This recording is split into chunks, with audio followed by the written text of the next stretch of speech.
నిజామాబాద్ రైతులు పసుపు పంటపై ఆందోళన పడాల్సిన అవసరం లేదని ప్రభుత్వం ఆ సమస్యపై సానుకూలంగా స్పందిస్తోందన్నారు జిల్లా కాంగ్రెస్ అధ్యక్షులు మానాల మోహన్ రెడ్డి. ఎంపీ అరవింద్ పసుపు బోర్డు తెచ్చానని గొప్పలు చెప్పుకుంటున్నాడని మండిపడ్డారు. నిజామాబాద్లో పసుపు పండిస్తే బోర్డును ఢిల్లీలో పెట్టడం ఏంటని ప్రశ్నించారు.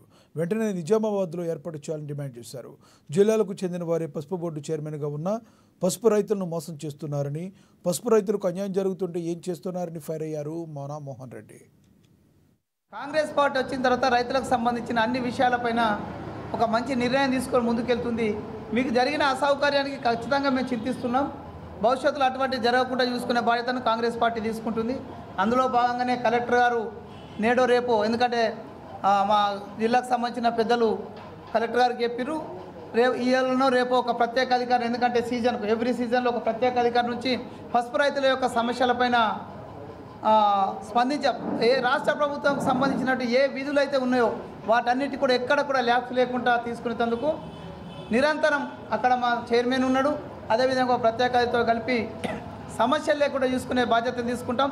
కాంగ్రెస్ పార్టీగా రైతులకు మేము హామీ ఇస్తున్నాం. గత 3-4 సంవత్సరాలుగా ఇదే తంతు.